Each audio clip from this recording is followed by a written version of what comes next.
As a courtesy to your fellow media members and team participants, please silence your cell phones. If you have a question, please raise your hand high so I can see it, and we'll get a microphone to you. Before you ask your question, please identify yourself by name and media affiliation. If you are joining on Zoom, please use the raise hand function for questions. We will address all questions in the room first and get to Zoom if time permits. Video recording of press conferences on cell phones or cameras is prohibited. The Iowa breakout rooms will be held on the event level. Follow the signage. We will have Iowa players here from now until 4 o'clock. In room 1, Isaiah Howard, Tavion Banks, Cooper Koch. Room 2, Cale Combs, Bennett Sturts, Tate Sage. Room 3, Alvaro Folgueras, Cam Menyau. As a reminder, Hammond Communications will post a recording of this press conference in the NCAA Digital Media Hub at ncaa.veritone.com.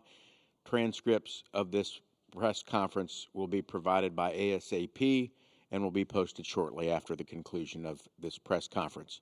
Tip-off for the game between Iowa and Illinois is 5:09 Central Time.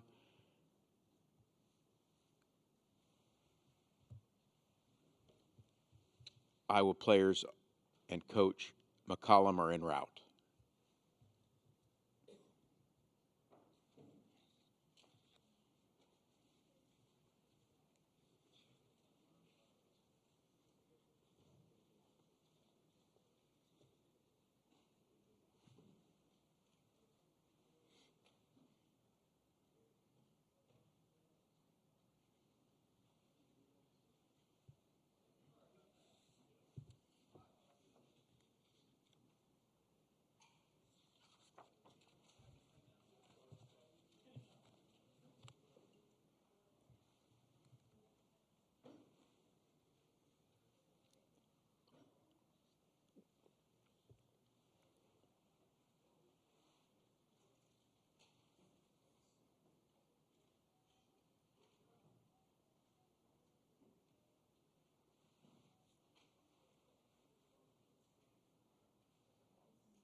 What's that? You're going to take notes today? Oh, these are my game plans. Do you want my game plans?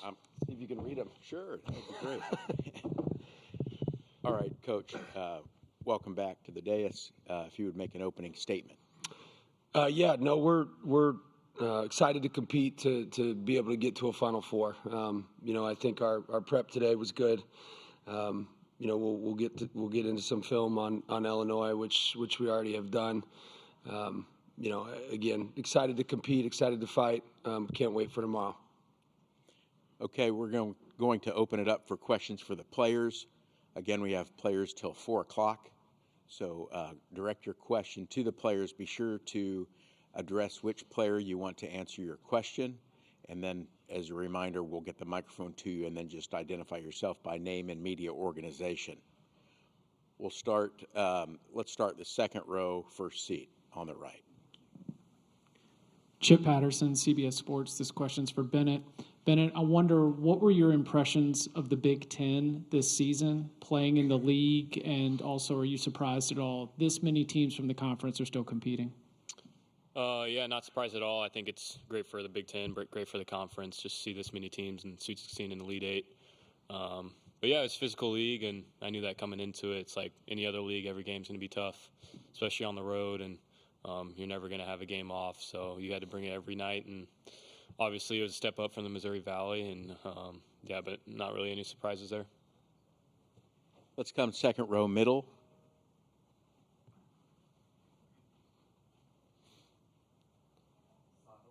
Sahil Mithil, the Daily Illini. For any of you guys, what stands out from that game against Illinois back in January, and maybe where have you seen them improve when you scouted them, today or last night? I barely remember it. We get so many scoutings and so many information that you have a clue of what they do and their profile as a player, but when you play 3 games per week and you get so many information on every single game, we play almost 40 games, so it's hard to remember, but we know they are a really good rebounding team. They have really good bigs that can think, and they are a really good team. I don't know what you guys think. Yeah, they're a lot better team than the first time we played them, so obviously we'll watch some film from our game and see what we can do better. We're going to both make adjustments, but Keaton's playing a lot better as a freshman, and all their players have made great strides this season. So we played them early in the Big Ten Conference, so they've definitely got a lot better. We'll come to the right, third row, first seat. Christy Rican from the Associated Press. Bennett, do you remember your first time meeting Coach McCollum? Yes, I do. Yep, and it was high school, I think my junior year. He came and watched practice.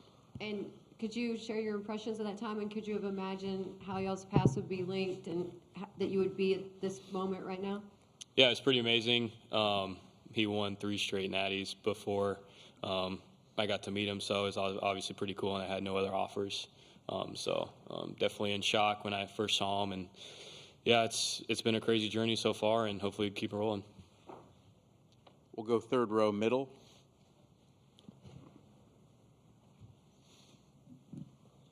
Bennett, this for you. Chris Megler with Daily Iowan. Kind of bouncing off what she said. I mean, you've been at 3 different locations the last 4 years now. Just what is it about him, the person that he is, coach and the person, I guess, that you feel has made you guys so successful, especially him at every stop he's been at? Yeah, he just pushes you past your limit. I think he shoots you straight and never lies to you. Sometimes it sucks because the discipline and everything sucks in the moment, but it makes you stronger mentally, physically, emotionally. It just makes you a stronger person, and it makes you think that you can just accomplish anything. So it just gives you the confidence and puts the trust in you. Let's go third row, second person in from the left. A.J. Reister, Iowa Student Radio. This is another one for you, Bennett. The story of your lawn mowing business has continued to circulate. 2 questions for you. One, when was the last time you mowed a lawn, and how's business been lately? Yeah, man, that's great. Great to hear. Last time I mowed a yard was probably last season, so I probably went home on a weekend in the fall. And back in KC, I don't think we started up yet, so after the season, I'll probably go back on a weekend and mow some yards. Looking forward to it. Let's go third row, first seat on the left. Josh Parrott with Hoops HQ coach. Can you share some thoughts on just your path and your journey and getting here and just what it's all meant to you? Yeah, I think I got into coaching to try to change kids' lives, and so obviously went to Northwest Missouri State. We won enough just by kind of that process focus of trying to make kids better, and then I think it was just the call to move forward to Drake, and then obviously to Iowa after that. But it's been a lot. It's been 2 years of from the outside looking in, it probably seems like the dream, and it is a little bit, but it's probably a lot harder than you think just because you miss so much from a family perspective. But I've got great players, great kids that I get to hang out with every single day. I go to work and hang out with my best friends. It's a good life, but it's nice to be somewhere where I was at for 15 years, and now 2 years of moving has been tricky. But from a basketball perspective, it's been awesome. It's been fun. It's been challenging. I've come out of my comfort zone. I had my butt kicked a few times this year. It hadn't happened in a while. So it's been good. Are there more questions for the players at this time? We'll hold off on coach's questions. Second row, first seat on the left. Al, you said last night that the small neighborhood of El Palo is a little bit known for being life smart. How do you guys come about that reputation? Well, in Spain, the translation was not life smart, I guess, but thing is that we are tend to find some life hacks, and that is Life hacks. That is just the truth. That's what it means. Okay. Yeah. You So- hustle a little bit. Well, not really. Having what you're fun, saying. just on our lifestyle. Spanish people too is kind of generic. So yeah. I mean, I don't know how to explain it better. Yep. Third row in the middle.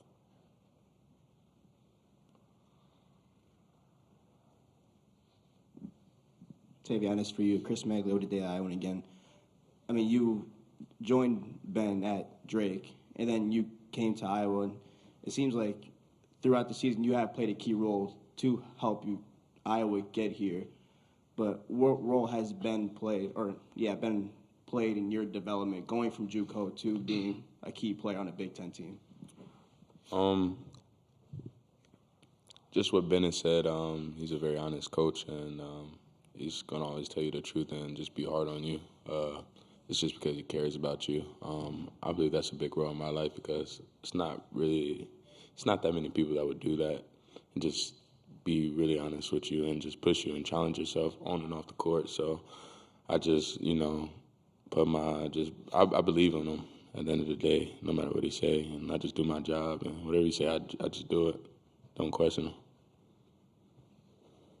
Other questions for players? Third row, second person in from the left-hand side. AJ Reister, still with Iowa Student Radio. Al, this one's for you. We've been told that when you first came to the U.S., you didn't know a ton of English. So how have you picked up the language, or is there any funny stories with how you've learned to speak English?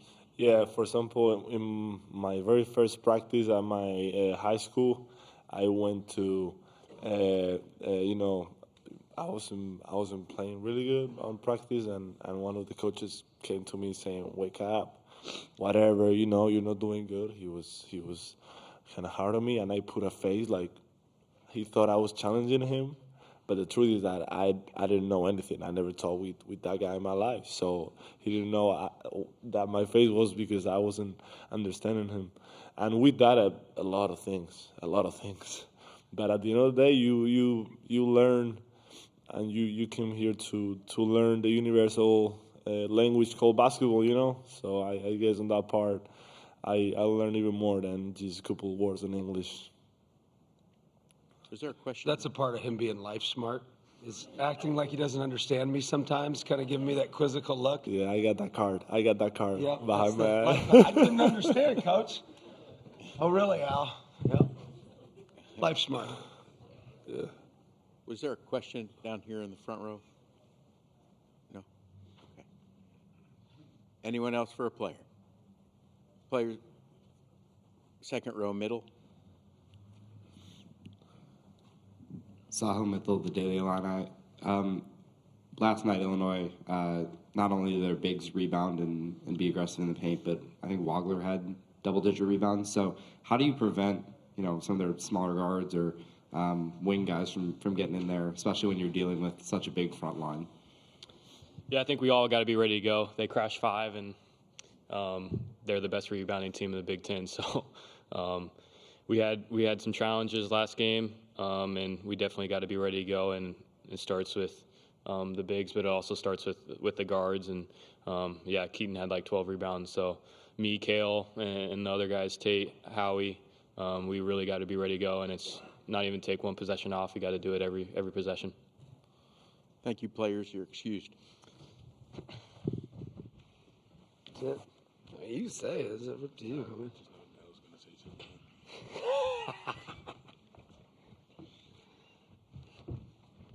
Do you want your card, or do you got it? Gotcha.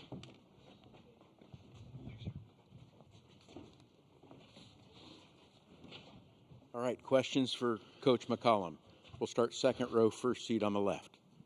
Coach, I got a two-part question for you. Apologies, I know you don't want to ask these or be asked these questions right now, but your name has been connected to a couple of big jobs. Is your intention to be the Hawkeyes head coach next year? Yes, those are whatever those are. Somebody, I think James warned me. Yeah, those are all lies. And the only person that would ever know would be, well, three people would be my athletic director, my wife, and that's about it, I guess, two people. And then in conjunction to that, you said today you wanted to be compared to Kirk Ferentz. He's a guy that's been at Iowa for 28 years, had a lot of success. What makes you want to live up to that comp? Well, I mean, why would I like the coach at Indiana? You know, like, we're cheering for the Hawkeyes here. Like, that's why. No, Kirk's obviously he's as classy as it gets. He's done a great job with his entire program of recruiting great kids and great people, and created a great culture. So yeah, anytime you can compare yourself to that, it's a big deal. But I'm certainly not going to compare myself to somebody from Indiana. No disrespect. He obviously accomplished a lot of good things and certainly humbling. But I'm a Kirk guy. We'll come to the right side, third row, first seat. Christy Rican from the Associated Press. I'm sure you have a bunch because of how long y'all have been together, but do you have like one story or moment with Bennett that illustrates the closeness you two guys have and how important he has been to you and you've been to him? Yeah, I mean, a story? Yeah, probably, you know, I think the interesting part about Bennett is his freshman year, he was very homesick. Like, even he's an hour 15 away. And I can remember, you know, going into a sophomore year, and at the end of the sophomore year, you know, I was involved in a job and ended up getting the job. And I asked him at one point, and I said, well, what happens if I go somewhere? What would you want to do? And he's like, I'll go. And I'm like, okay, what if it's somewhere else? Like, what if it's Florida or somewhere random? Because he's kind of a homebody naturally. He goes, no, I'll go. And then I had to call his dad, and his dad's like, yeah, I think he's a little nervous about where you would go. But, you know, he just went. And even to Iowa, you know, obviously the way this portal works and the way, you know, all this NIL stuff works, some people were illegally recruiting him and offering him a lot more money. You know, he still chose to come to the University of Iowa. And, you know, I think that's probably as special as it gets, that he believes in you and you believe in him. And I don't think either of us would be here without the other. And so now we're in the Elite Eight, and he's gone further than he ever has, even at Division II. And, you know, hopefully he can keep going further. We'll go second row, second in from the left-hand side. Evie York, the Daily Illini. Although you guys played Illinois kind of earlier into the Big Ten schedule this year, how have you seen them kind of improve from that first matchup you had with them? Yeah, I think just like anybody, they get more secure in who they are. Their role definition becomes a little bit better. You know, I think they're very similar to what they were. I think they just defined it a little bit and sharpened it. They still run a, you know, heavy ball screen team. Obviously try to put you in predicaments with their mismatches, et cetera. You know, and then try to get you in rotation off of that and do a really good job of it. They obviously offensive rebound at an elite level. You know, they're very connected as a group. They're just a really good basketball team. We'll go from the left, third row, first seat.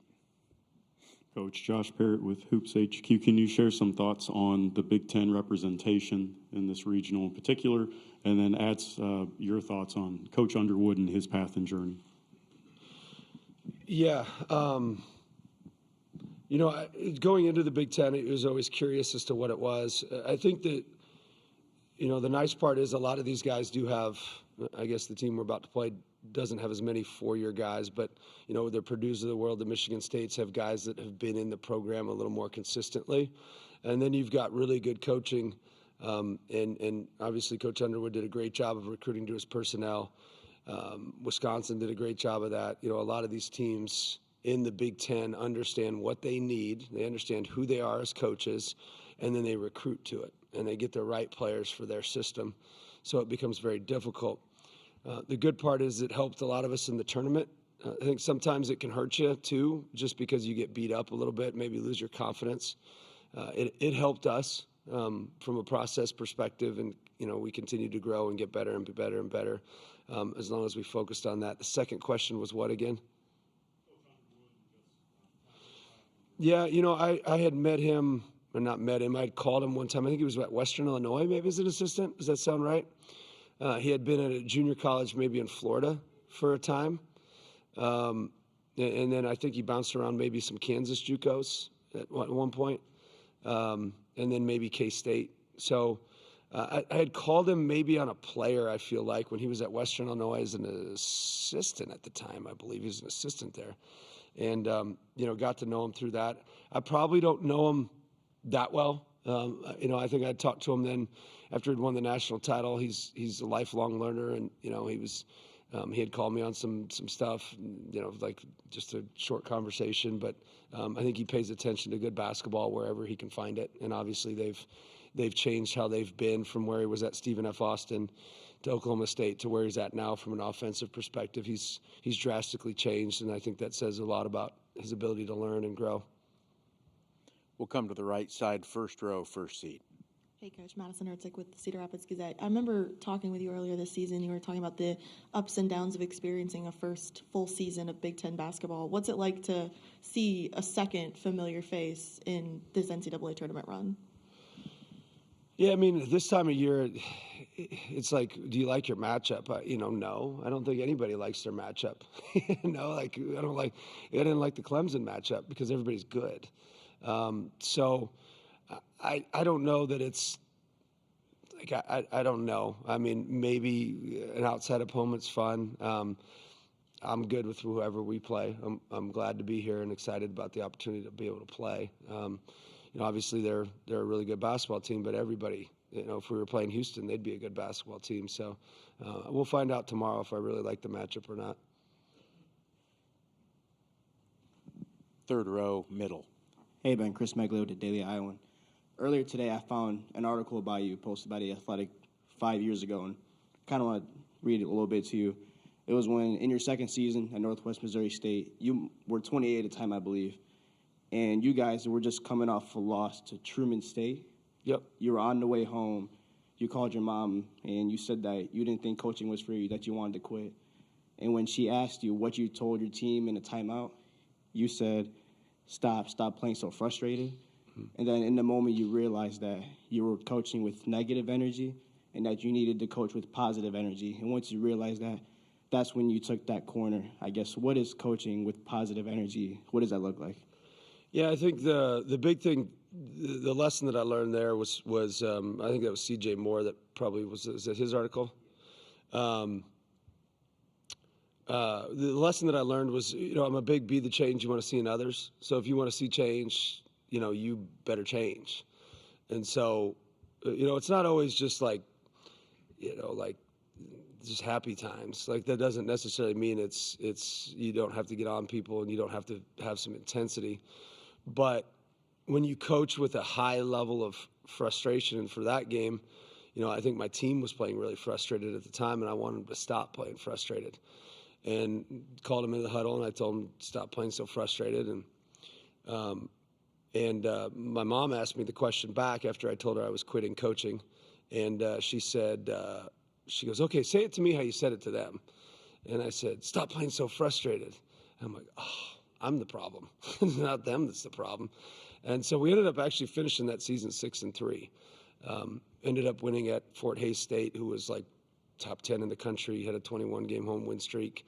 And I was super positive. We sat at Energy Vampire. So a lot of that stuff comes from those seasons. A lot of the things that I share are from those first couple seasons when we hit rock bottom and about quit coaching. And then, fortunately, we finished at 6-3. I had some kids that stuck with me, and then the next year we won the league. So it was good. But be the change you want to see in others. If you want changes, then change yourself first.